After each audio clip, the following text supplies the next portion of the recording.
The scream tore from her throat at 3:17 a.m., and Thalia Doyle woke to find pale hands cradling her face and silver eyes watching her with an intensity that should have terrified her, but somehow didn't.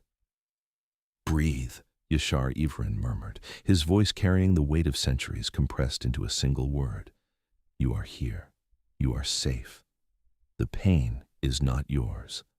She gasped, her lungs burning as if she'd been drowning, her skin slick with sweat that had nothing to do with the temperature of the luxurious bedroom she'd fallen asleep in. The nightmare clung to her like cobwebs, all dark water and screaming and something silver burning through her veins. Except she had no silver in her veins. She was human. She was not yours, Yashar repeated, and his thumbs traced gentle circles against her temples. "Whatever you saw, whatever you felt, it does not belong to you."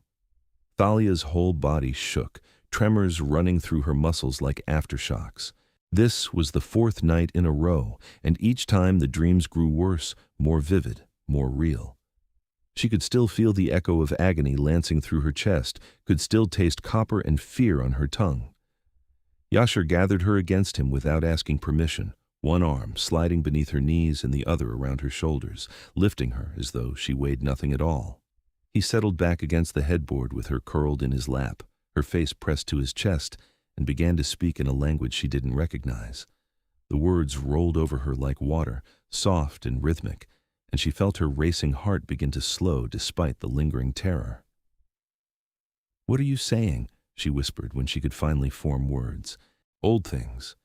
Comfortable lies that grandmothers told to children who feared the dark, back when my kind still had grandmothers who remembered being human." His fingers moved through her hair, slow and steady. The meaning matters less than the sound.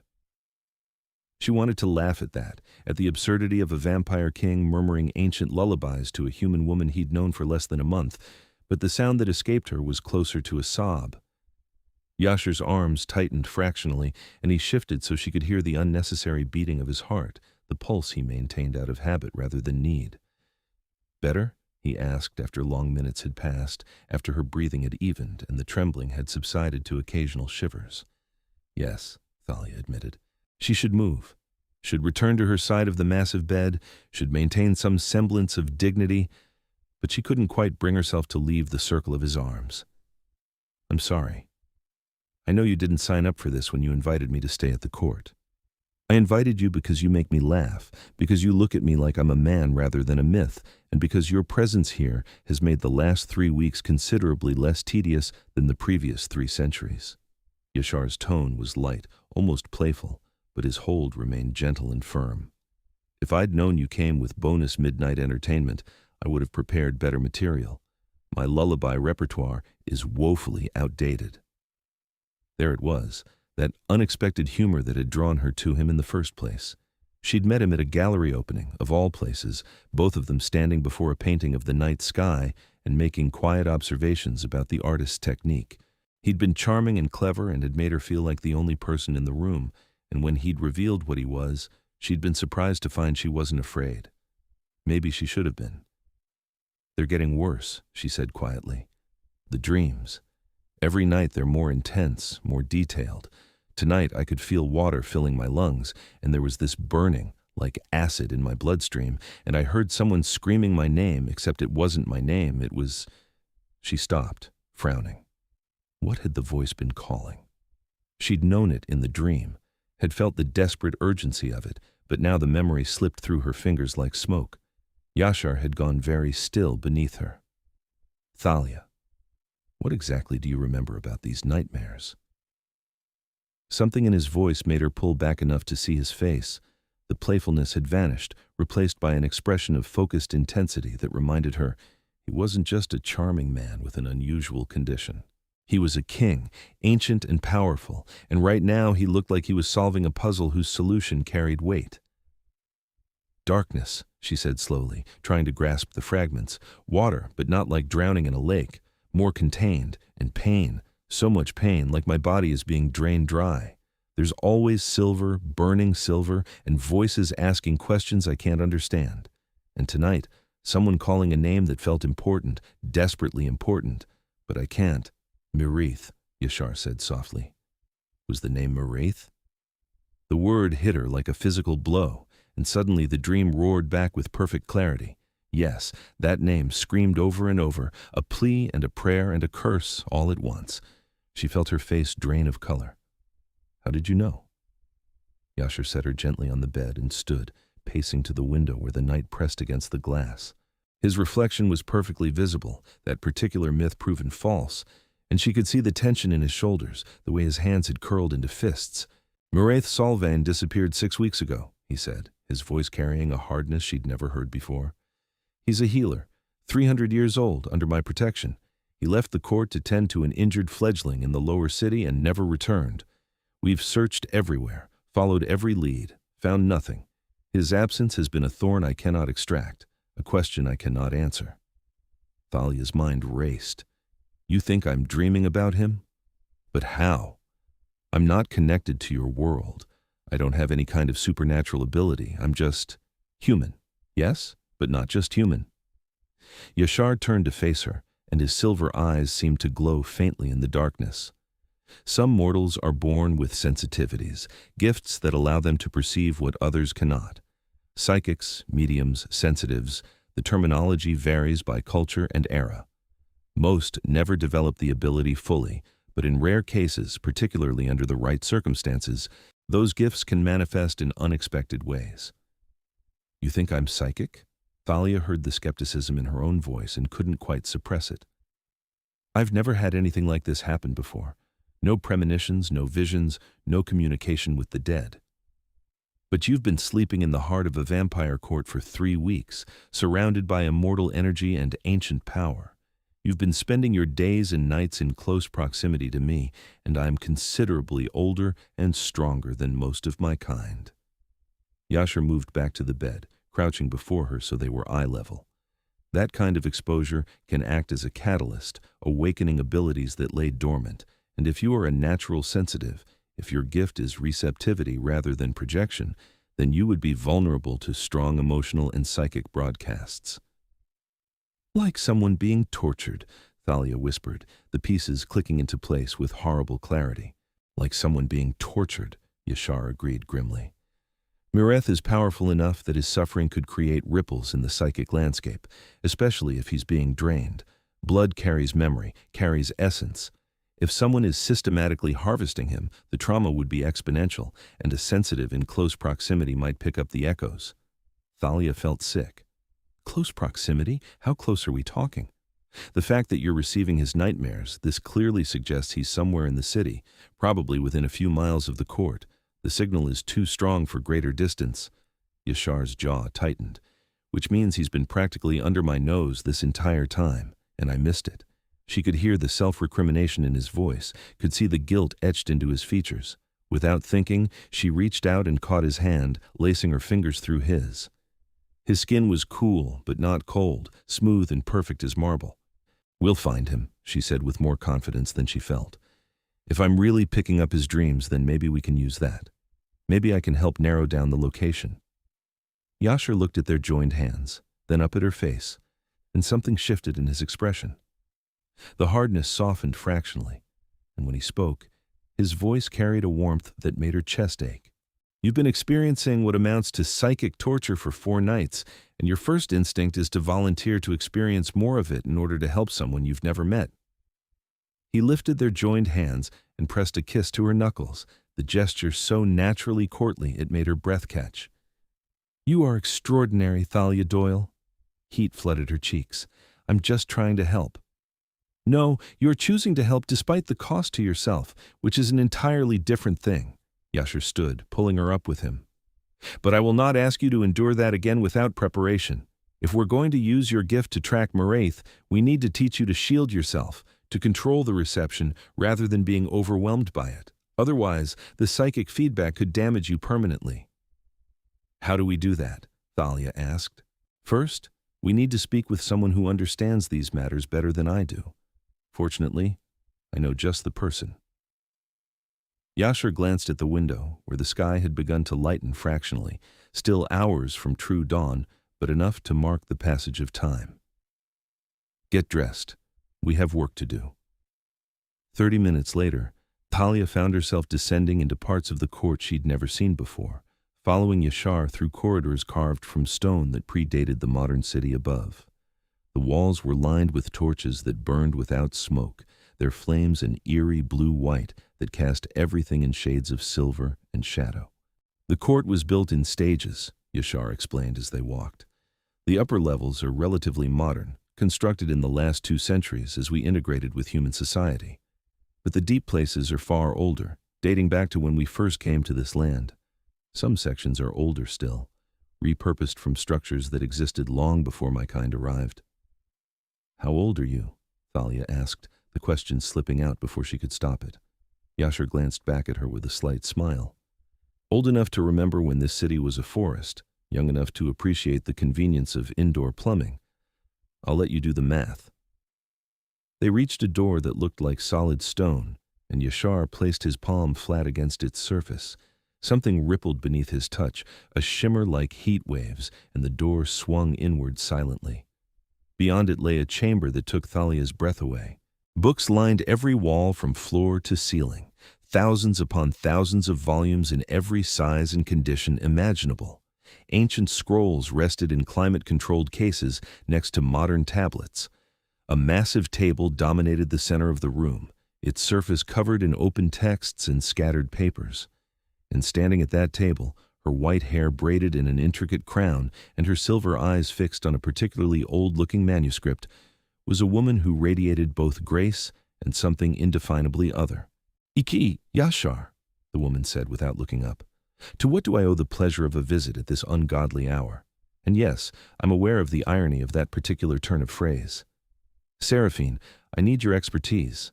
Yashar guided Thalia forward gently. "This is Thalia Doyle, my guest. Thalia, this is Seraphine Vex, the court's keeper of knowledge and the closest thing my kind has to an expert on human psychic phenomena." Seraphine finally looked up, and her gaze moved over Thalia with the thoroughness of someone conducting an examination. "A sensitive," she said after a moment, and it wasn't a question. "Recently awakened, still raw and unshielded. You're broadcasting your discomfort quite loudly, dear. The sensation you're feeling right now, that prickling at the base of your skull, that's your gift trying to read me and finding far too much to process." Thalia pressed a hand to the back of her neck, surprised to find Seraphine was right. There was a prickling sensation there, an uncomfortable pressure she'd attributed to stress. "Can you teach her to shield?" Yashar asked. "She's been receiving nightmares, and we believe they're coming from Maraith. If she can learn to control the reception, to filter and focus, we might be able to track his location." Seraphine's expression sharpened. "You think she's picking up his psychic distress? That would require both proximity and significant trauma to generate a signal strong enough to penetrate an unshielded, sensitive, sleeping mind." She paused, and something like anger flickered across her face. "What are they doing to him?" "Nothing good," Yashar said grimly, "which is why we need to find him quickly. Can you help?" "I can try, though it will be difficult and potentially painful for Miss Doyle." Seraphine moved around the table, approaching Thalia with a measuring gaze. "Shielding is normally taught gradually over months or years. We don't have that kind of time, which means we'll need to take a more direct approach. It will be uncomfortable." "I can handle uncomfortable," Thalia said, lifting her chin. "I can't handle the idea of someone suffering while I could have done something to help." Seraphine's lips curved in a smile that held approval. "I see why he likes you. Very well. Sit." What followed was the strangest and most exhausting experience of Thalia's life. Seraphine guided her through exercises that were half meditation, half something else entirely, teaching her to visualize barriers in her mind, to recognize the difference between her own thoughts and emotions and those bleeding in from external sources. Hours passed in that underground chamber, time marked only by Yashar's patient presence and the occasional burning ache in Thalia's temples as she struggled to grasp concepts that had no analog in her previous experience. "You're fighting it," Seraphine said for the 10th time. "Stop trying to force the shield into place and simply allow it to form. Your mind knows what to do. You need to trust the instinct." "That makes no sense," Thalia muttered, but she tried again, sinking into the meditative state Seraphine had taught her and reaching for that internal space where her consciousness met the world beyond. This time, instead of trying to build a wall, she simply held the intention of safety, of boundaries, of self-contained and protected. Something clicked into place. It felt like a curtain falling, or perhaps more accurately like finally closing a door she hadn't realized was standing open. The constant low-level noise she'd been experiencing, the sense of too many presences pressing at the edges of her awareness, suddenly muted to a distant whisper. "There," Seraphine said with satisfaction. "You have it. How does that feel?" "Quiet," Thalia breathed. "I didn't realize how loud everything was until now." Yashar had been watching from his position, leaning against the doorframe, and now he straightened, moving to her side. "Can you lower the shield deliberately? Let specific impressions through while maintaining the overall protection." Thalia frowned in concentration, trying to manipulate the barrier she'd just learned to create. It resisted at first, wanting to be either fully present or fully absent, but gradually she found she could thin it in specific places, could open small windows while keeping the main structure intact. "Good," Seraphine said. "That's the skill you'll need. Tonight when you sleep, maintain your shield, but create an opening specifically attuned to Maraith's signature. You've been receiving his nightmares for days now. Your psyche will recognize his particular resonance. Draw only his signal through and block everything else. And if I can connect to him that way, maybe I can see details, landmarks, something that will tell us where he is," Thalia finished. "Precisely. Though I should warn you, it will still be difficult. You'll be experiencing his suffering directly, and there's no way to filter out the emotional content without losing the details we need." Seraphine's expression was sympathetic. "It will hurt." "Then it hurts," Thalia said simply. "He's already enduring it. The least I can do is witness." Yashar made a sound low in his throat, and when Thalia glanced at him, the look in his eyes made her heart stutter. There was pride there, and admiration, and something deeper that neither of them had quite acknowledged yet. They spent the remainder of the day in preparation. Seraphine provided Thalia with a small carved stone that she said would help anchor her shielding, a focus object to return to if the nightmare threatened to overwhelm her. Yashar assembled a team of his most trusted guards, vampires who had served under him for decades or centuries, briefing them on the situation and preparing them to move the moment Thalia could provide a location. As night fell, Thalia found herself back in Yashar's chambers, sitting on the edge of the bed and turning the anchor stone over in her hands. It was smooth and cool, dark gray with threads of silver running through it, and holding it did provide a sense of stability. "You don't have to do this," Yashar said quietly. He stood near the window again, backlit by the city lights, and looked every inch the ancient king he was. "I could have Seraphine attempt a scrying, or we could expand the physical search, or—" "This is the fastest way," Thalia interrupted, "and you know it. Every day we waste is another day he suffers." "I know. I simply find myself reluctant to ask you to endure pain on behalf of my people, my responsibilities." Yashar crossed to her, and this time when he crouched before her, he took both her hands in his. "You matter to me, Thalia. More than I expected, more than I have words for. The thought of you experiencing even an echo of what Maraith is enduring makes me want to call this entire plan off and lock you somewhere safe." Her breath caught at the confession, at the raw honesty in his voice. "You can't protect me from everything." "I can try," he said with a slight smile that didn't reach his eyes. "I'm told I'm quite stubborn." "So I've noticed." Thalia squeezed his hands gently. "But I'm pretty stubborn too, and I'm choosing this. Not for your people, not for some noble cause, but because I care about you and I can see what Maraith's disappearance is doing to you. You blame yourself. He was under my protection. And you're doing everything in your power to find him. That's all anyone can do." She lifted one hand to cup his cheek, feeling the smoothness of his skin, the sharp line of his jaw. "Let me help. Let me be your partner in this, not someone you have to shelter." Yashar turned his face to press a kiss to her palm, and the tenderness of the gesture made her chest ache. "You are extraordinary," he repeated, and this time she didn't deflect the compliment. "So are you," she said softly. They stayed like that for a long moment, the vampire king and the human woman, balanced on the edge of something neither of them had anticipated, but both were beginning to recognize. Then Yashar rose, his expression shifting into something more businesslike, even as his hand lingered on hers. "Sleep then. I'll stay beside you the entire time. If it becomes too much, If you need to surface, I'll wake you immediately." Thalia nodded and lay back on the bed, still dressed in comfortable clothes suitable for a potential rapid departure. Yashar settled beside her on top of the covers, close enough to touch, and she found his presence reassuring rather than intrusive. "Will you do the thing again?" she asked quietly. The whispered words in old languages. "It helped last time." "Of course." Yashar's voice dropped to that low, soothing cadence, and he began to speak in the same ancient tongue as before, the words flowing over her like water. She let them carry her down into sleep, clutching the anchor stone and deliberately lowering the shield Seraphine had taught her to build, opening a specific window tuned to the signature of suffering and fear she'd come to recognize as Mirieth's nightmares. The dream took her almost instantly. She was underground, she knew that immediately. The air tasted of stone and damp and something else, something chemical and harsh. Her body, Mirieth's body, hung suspended in water that burned like acid, silver chains wrapped around wrists and ankles. The pain was constant and overwhelming, a draining sensation as though her very essence was being pulled out through her skin. Through his skin, she corrected herself, fighting to maintain some separation between her consciousness and his. She was Thalia, she was observing. She was here to gather information. Voices echoed from beyond the water, distorted but audible. Human voices, or at least they sounded human, discussing extraction rates and purity levels. A woman laughed, the sound sharp and cruel. Thalia forced herself to look beyond the immediate agony to take in details. The chamber was old, brick walls covered in moisture.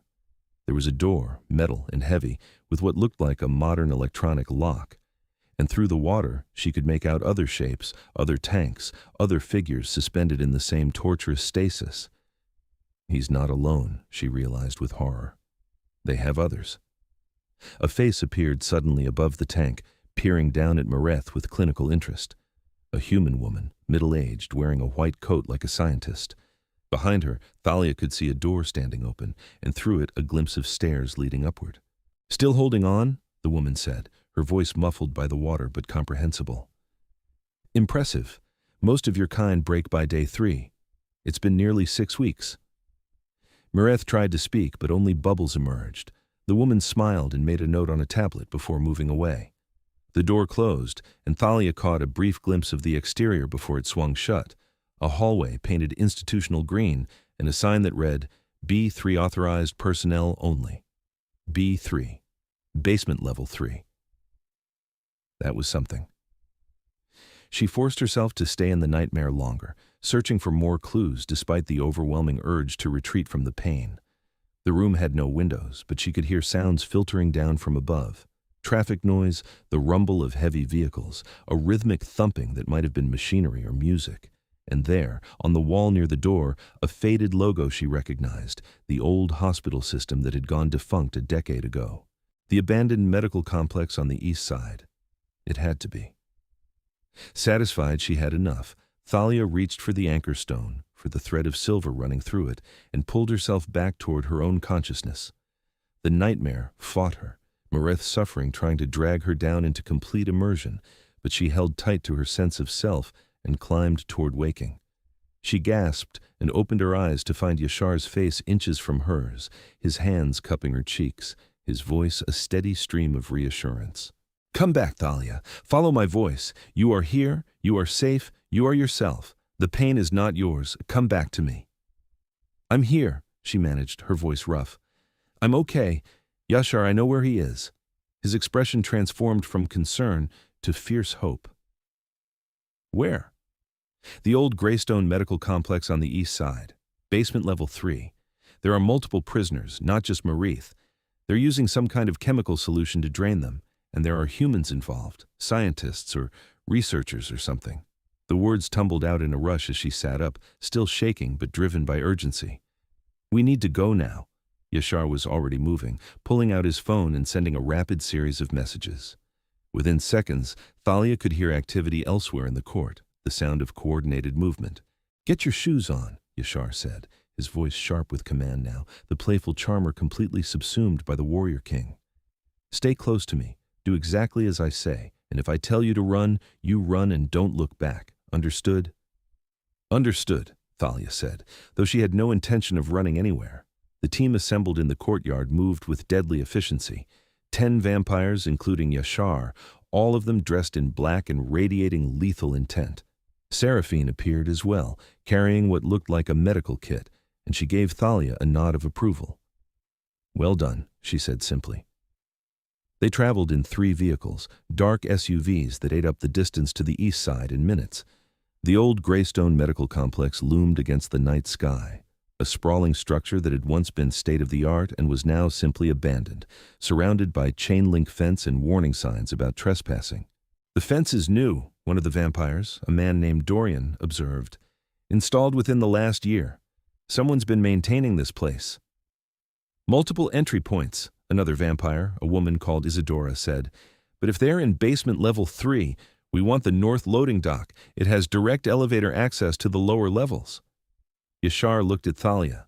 "Stay with Seraphine. When we've secured the location, she'll bring you down." "I can help," Thalia began, but Yashar caught her hand.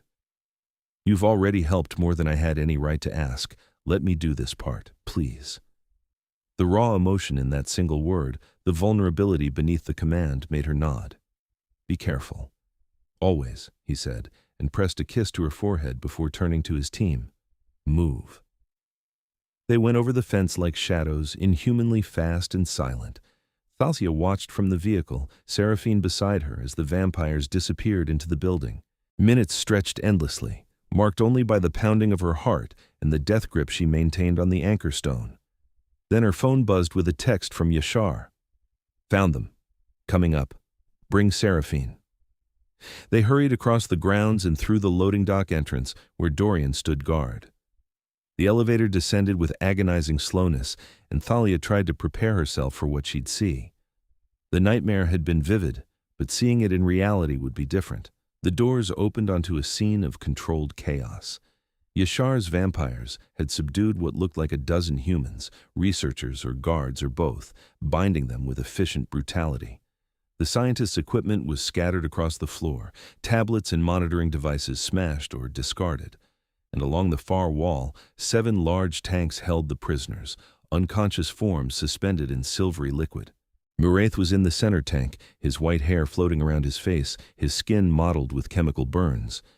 But he was alive, and as Thalia watched, Yashar and Isadora carefully lifted him free, draining the tank and releasing the chains. Seraphine moved immediately to his side, checking his pulse and breathing, producing supplies from her kit. "He's weak but stable. They all are. Get them out of that solution and wrapped in blankets. Their bodies need to stabilize before we can move them safely." The rescue operation took hours. Each prisoner had to be carefully extracted, assessed, and stabilized. The human captors were secured and left for the human authorities with an anonymous tip, their memories carefully altered by one of Yashar's people who specialized in such things. By the time they were ready to transport the prisoners back to the court, the sky had begun to lighten, and Yashar looked strained in a way Thalia had never seen. "The sun," she said quietly as they loaded the last of the rescued vampires into the vehicles. "You need to get underground." "I know, we'll make it." But she could see the tension in his shoulders, the way he kept glancing at the horizon. They raced against the dawn, and Thalia found herself holding her breath as the first rays of sunlight touched the tops of buildings. But they reached the court with minutes to spare, descending into the safety of the underground chambers as the world above grew bright and dangerous. The recovered vampires were taken to a healing chamber, a room Thalia had never seen that was warm and dimly lit, filled with the scent of herbs she couldn't name. Seraphine took charge, directing the care with practiced efficiency, and gradually the tension began to ease as it became clear all 7 prisoners would survive. Murath regained consciousness first, his silver eyes opening slowly and focusing on Yashar's face above him. "My king," he rasped. "Rest," Yashar said, his voice rough with emotion. "You're safe now. We found you." "Heard you," Murath whispered. "In the dark, heard someone calling. Thought I was dreaming." Yashar glanced at Thalia, who stood in the doorway, and something passed between them, an understanding that needed no words. Over the following days, as the rescued vampires healed and the court settled into a new normal, Thalia found herself drawn deeper into Yashar's world. He taught her about vampire history, about the complex politics and ancient alliances that governed his kind. She met members of his court beyond the handful she'd known before, and found herself welcomed with a warmth that surprised her. And through it all, the connection between her and Yashar deepened, grew stronger, transformed from attraction into something that felt inevitable and right. 2 weeks after the rescue, she woke from natural sleep, dreamless and peaceful, to find Yashar watching her with an expression of such tenderness it made her breath catch. "Good morning," she murmured. "Good morning," he replied, reaching out to tuck a strand of hair behind her ear. "You slept peacefully." "I did. No nightmares, no psychic intrusions, just normal, boring sleep." She smiled. "It's wonderful. I'm glad." Yashar was quiet for a moment, then said, "Thalia, I want to ask you something, but I need you to know you're free to refuse. Your presence here has never been conditional, and if you choose to return to your previous life, to the human world without complications, I'll support that decision fully." Her heart began to pound. "What are you asking?" "Stay," he said simply. "Not as a guest, not as someone passing through, but as someone who belongs here. With me. I'm asking you to build a life in this world, to accept the complications and the dangers and the strangeness, because the alternative, the thought of you leaving, is unbearable." Thalia sat up, her hand finding his and lacing their fingers together. "You're asking me to choose you. I'm asking you to choose us if such a thing exists." Yashar's voice was steady, but she could hear the vulnerability beneath it. "I'm asking you to let this be real, to see where it leads, to trust that what we've found is worth the risk." She thought about the last month, about the way he'd held her through nightmares, the way he'd trusted her to help find his people, the way he'd made her laugh and challenged her assumptions and looked at her like she was precious. She thought about the court, about the strange new world she'd glimpsed, about Seraphine and Myreth and the others who had welcomed her. "I choose us," she said clearly. "I choose you and this world, and whatever comes next. I choose all of it." The smile that broke across Yashar's face was radiant, transforming him from ancient king to the man who made her heart race. He pulled her close and kissed her, slow and deep and full of promise. And she melted into him, into the certainty of this choice. When they finally broke apart, both breathless, Yashar rested his forehead against hers. "You are the best thing to happen to me in 5 centuries, he said quietly. "I'll spend the rest of your life making sure you never regret this choice." "The rest of my life?" Thalia asked, raising an eyebrow. "That's a pretty big commitment." "I'm immortal. I think in terms of centuries. A human lifetime is, relatively speaking, a brief and precious thing." His expression grew serious. "I won't lie to you, Thalia. This will be complicated. You'll age and I won't, and eventually we'll have to make decisions about what that means. But for now, for as long as we have, I want every moment." "Then you'll have them," she said simply. "All of them." 3 months later, the court held a celebration to honor the rescued vampire's full recovery, and Thalia stood beside Yashar in a room full of immortals, feeling completely at home. She'd moved her belongings into his chambers permanently, had begun training more seriously with Seraphine to develop her psychic gifts, had found a place in this hidden world that felt right. Myreth approached them during the celebration, looking healthy and whole, his white hair catching the light. "I never properly thanked you," he said to Thalia. "Seraphine told me what you did, how you opened yourself to my suffering in order to find us. That took courage." "It took stubbornness," Thalia corrected with a smile, "and a good teacher. I'm just glad we found you in time." "We all are," Myreth said warmly, then turned to Yashar. "She's a keeper, my king. Don't let this one escape." "I have no intention of it," Yashar replied, his arms sliding around Thalia's waist and pulling her close. As the celebration continued around them, as music played and people laughed and the court reveled in victory and survival, Thalia leaned against Yashar's side and felt the rightness of it all settle into her bones.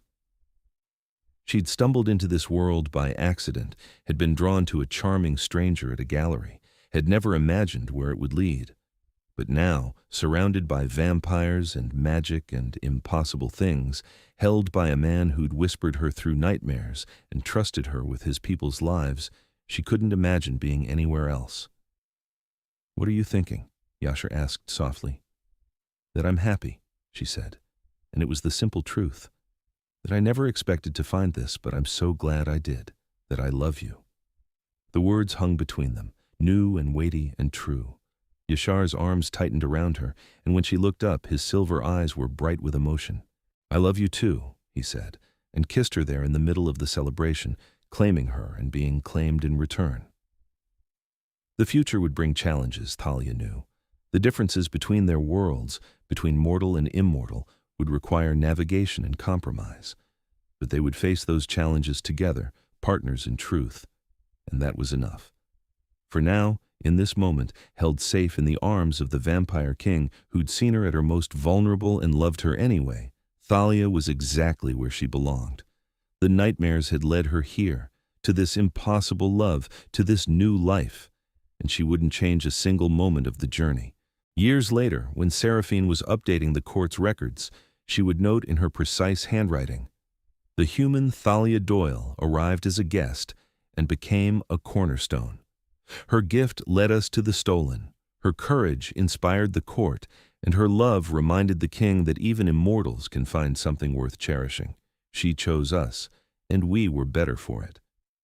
But that was still to come. For now, as the celebration stretched into the night and the court rejoiced in survival and love and hope, Thalia danced with her vampire king and knew with absolute certainty that she was home. The rescued vampires had established a new protocol following their ordeal, a system of check-ins and protective measures to ensure such a thing could never happen again. Thalia found herself involved in the planning, her human perspective offering insights the immortals sometimes missed. She worked alongside Isadora and Dorian, developing security improvements and emergency procedures, and discovered she had a talent for the strategic thinking required. "You're wasted in the human world," Isadora told her one afternoon, as they reviewed potential vulnerabilities in the court's outer defenses. "This kind of tactical analysis, the way you see patterns and anticipate problems, it's exactly what we need." "I was an insurance analyst," Thalia said with a laugh. "Pattern recognition was basically my entire job." "Well, now you're analyzing the risks of immortal existence, which is considerably more interesting than car accidents and property damage." Isadora's expression was warm. "You fit here, Thalia. I know Yashar worries about you giving up too much to be part of this world, but I hope you know you're not sacrificing yourself. You're growing into something new." The words stayed with Thalia, comforting and affirming. It was true that her human life had become increasingly distant, her friendships with mortals harder to maintain as her nights filled with vampire business, and her understanding of the world expanded to include things most humans never dreamed of. But she didn't feel loss so much as evolution, as though she'd been waiting her entire life to find this purpose. Yashar noticed the change in her, the increasing confidence and sense of belonging, and it eased something in him. She could see it in the way he looked at her, in the way his protective instincts gradually shifted to allow her more autonomy within the court. "You're not my fragile human anymore," he said one evening as they reviewed security reports together. "Though I'm not sure you ever were. I think I created that narrative in my head because it was easier than acknowledging you were perfectly capable of handling yourself in dangerous situations." "I like that you want to protect me," Thalia said, setting aside the papers and moving to straddle his lap, her hands resting on his shoulders. "I just also need you to trust that I can protect myself when necessary. We are partners, remember?"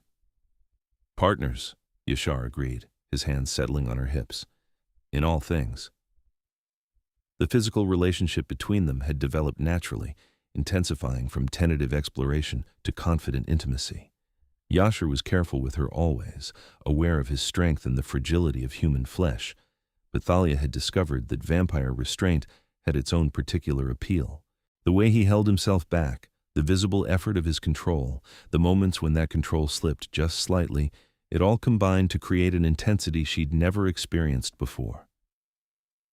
"I want to try something," she said now, her fingers tracing the line of his jaw.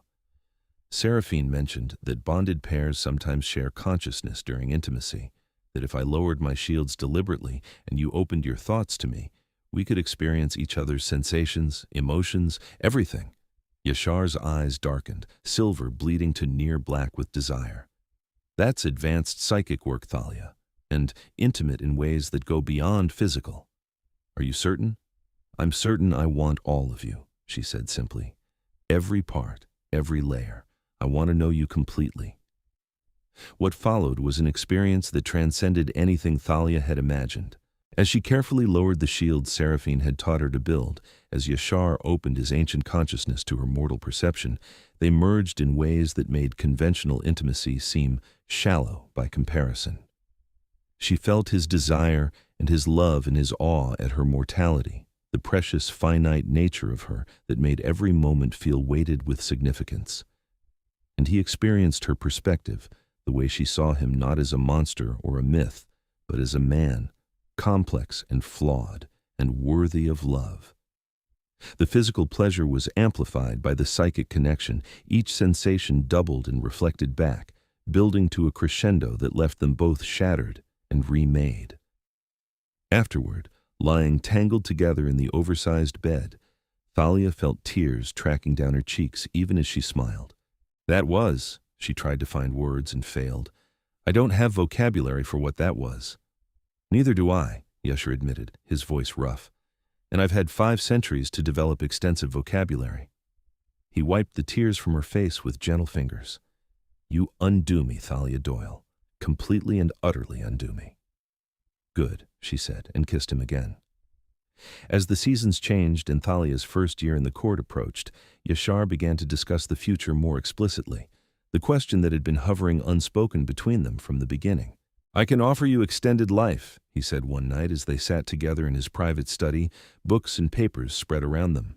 Not immortality, not true vampirism unless you chose to be turned, but there are methods to slow your aging, to give you decades or even a century beyond normal human lifespan.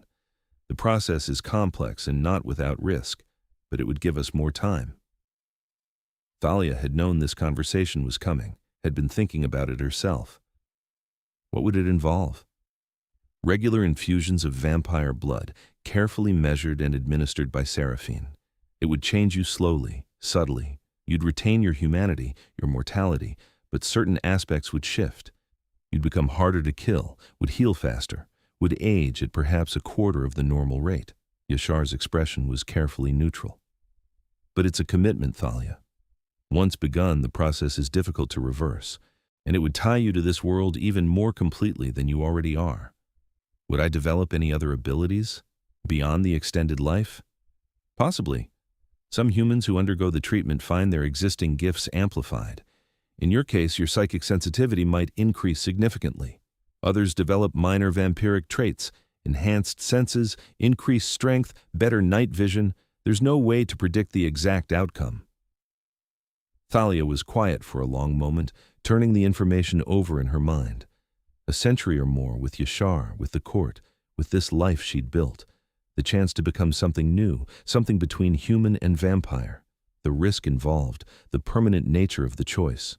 I want to do it, she said finally. Not because I'm afraid of dying or because I want to be something I'm not, but because I want the time with you. However much time we can steal from fate, I want it. Yashar exhaled slowly, and she realized he'd been holding his breath, waiting for her answer. You're certain? I'm certain. When can we start? Seraphine will need to prepare, Yashar said, pulling Thalia into his arms. The first treatment should happen at the new moon, for reasons involving psychic resonance that I don't fully understand. That gives us 2 weeks to finalize preparations and ensure you understand all the implications. Those 2 weeks passed in a blur of preparation and education. Seraphine explained the process in detail, the careful balance of vampire blood and human metabolism, the monitoring that would be required to ensure Thalia's body adapted correctly. Miraith, who assisted Seraphine with healing work, added his own observations, describing the handful of humans he'd seen undergo similar treatments over his 3 centuries. It's not a simple thing, he warned. Your body will resist at first, will fight the changes. You'll feel feverish and disoriented, and there will be pain as your cells restructure themselves. But if you're compatible, if your body accepts the blood, you'll emerge stronger. And if I'm not compatible? Thalia asked. Then we stop immediately and let your system purge the vampire blood naturally. You'll recover fully within a few days. Mireth's expression was kind. But Seraphine has done extensive testing. She's confident you'll adapt successfully. The night of the treatment, Thalia found herself surprisingly calm. She sat in the healing chamber, Yashar beside her holding her hand, and watched as Seraphine prepared the infusion with meticulous care. "This is blood from Yashar himself," Seraphine explained as she worked. "Vampires who share blood with humans create a bond, and in your case, where a bond already exists, his blood will be more compatible with your system than any other. The first treatment is always the most difficult, but subsequent infusions will be easier." The needle slid into Thalia's arm, and for a moment nothing happened. Then warmth spread through her veins, rapidly building to heat, to burning. Her temperature spiked, and she felt her body begin to convulse, fighting the foreign substance flooding her system. Yashar's arms came around her, holding her steady, and his voice filled her ear with that same low stream of words he'd used the first night of nightmares, ancient and soothing. "You're safe. You're strong. Your body knows what to do. Trust it. Trust yourself. I'm here." The pain peaked, became almost unbearable, and Thalia heard herself crying out. But she held on to Yashar's voice, used it as an anchor the same way she'd used the stone during the nightmares, and gradually, slowly, her body began to settle. The burning eased to warmth, the convulsions smoothed to tremors, and finally she went limp in Yashar's arms, exhausted but intact. "Well done," Seraphine said, checking Thalia's vital signs with professional efficiency. "Your body accepted the blood beautifully. How do you feel?" "Like I've been turned inside out," Thalia managed, "but alive." "More than alive," Yashar murmured against her hair. "You're radiant." Over the following months, as regular treatments continued and Thalia's body slowly adapted to its new state, the changes became more apparent. She found she needed less sleep, that her senses had sharpened, that injuries healed with startling speed. Her psychic gifts, as Yashar had predicted, amplified significantly. She could now sense not just strong emotional broadcasts, but subtle undercurrents, could read the emotional climate of a room with ease, could even occasionally catch surface thoughts from those around her. "You're becoming formidable," Dorian told her after she correctly predicted a security issue before it developed, her gift alerting her to suspicious patterns in a visiting diplomat's emotional state. "Half the court is slightly afraid of you now." "Only half?" Thalia asked with a grin. "The other half is too busy being impressed." With increased abilities came increased responsibility. Thalia found herself taking on an official role within the court, serving as an advisor to Yashar and a liaison between the vampire world and select human contacts who knew of their existence. Her unique position, human yet touched by immortal blood, gave her credibility in both communities. She also became involved in the investigation of the facility where Maraith and the others had been held.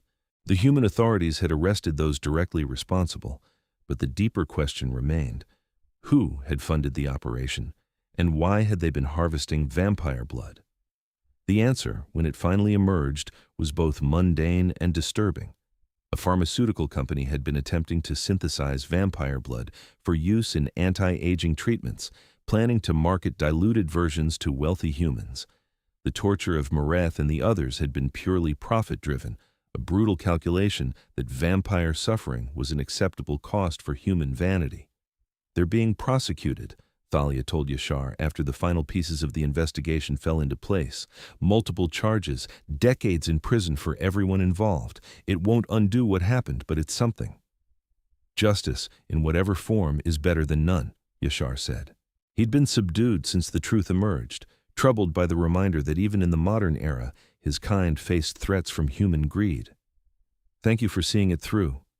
"We're partners," Thalia reminded him. "Your problems are my problems."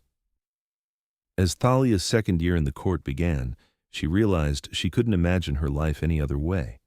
The human woman who'd attended a gallery opening and met a charming stranger felt like a different person, someone smaller and less certain. She'd grown into this new existence, had claimed it, and been claimed in return, and the love she shared with Yashar had deepened into something that felt eternal, despite her mortality. On the anniversary of the night Yashar had first whispered her through nightmares, he presented her with a gift, a necklace made of silver thread woven into intricate patterns with a stone at its center that matched the anchor stone Seraphine had given her. "I had this made for you," he said as he fastened it around her neck. "The patterns are protective sigils, old magic that will shield you even when you're beyond my reach, and the stone is keyed to me, so if you ever need me, if you're ever in danger or simply want to feel my presence, you need only hold it and think of me." Thalia touched the stone, feeling warmth pulse through it at her contact. "It's beautiful." "You're beautiful," Yashar corrected. "The necklace is simply adequate decoration for someone extraordinary." She kissed him then, there in the privacy of their chambers, and let the kiss deepen into something more. 2 years together, and she still felt that spark, that sense of rightness and completion when he touched her. Later, lying tangled in silk sheets with Yashar's cool skin pressed against hers, Thalia traced idle patterns on his chest and let herself feel the full weight of her contentment. "I never thanked you properly," she said quietly. "For what?" "For that first night, for holding me through the nightmare, for whispering until the fear left, for being exactly what I needed when I didn't even know I needed it." She propped herself up on one elbow to look at him. "That was the beginning of everything. You saw me at my most vulnerable and chose kindness." Yashar's hand came up to cup her cheek, his thumb brushing over her lips. "You were never vulnerable, Thalia. You were strong enough to let yourself be afraid, to accept comfort, to trust a stranger. That takes more courage than most people possess." "We were both strangers then," she said. "Now we're everything." "Everything," he agreed, and pulled her down for another kiss. Outside their chambers, the court continued its ancient rhythms, vampires going about their business in the hidden spaces beneath the modern city. Maraith healed others in his infirmary. Seraphine catalogued knowledge in her library. Dorian and Isadora maintained security, and countless others lived their immortal lives in the safety Yashar provided. And at the heart of it all, a vampire king and his human beloved built a life together, defying the limitations of mortality and time, proving that love could bridge even the gap between mortal and eternal. Years would pass, and Thalia would continue to age, though slowly, gracefully, buying decades with Yashar that fate had never intended her to have. Eventually, the question of turning, of true immortality, would arise again, and they would face that choice together when the time came. But that was a problem for the future. For now, in this moment, they had everything they needed: each other, their chosen family, and the absolute certainty that whatever challenges lay ahead, they would face them as partners. The nightmares that had brought them together were long past, replaced by peaceful sleep and shared dreams. The fear had left entirely, whispered away by love and trust, and the simple rightness of two souls finding each other across the divide between worlds. And in the end, that was all that mattered, all that.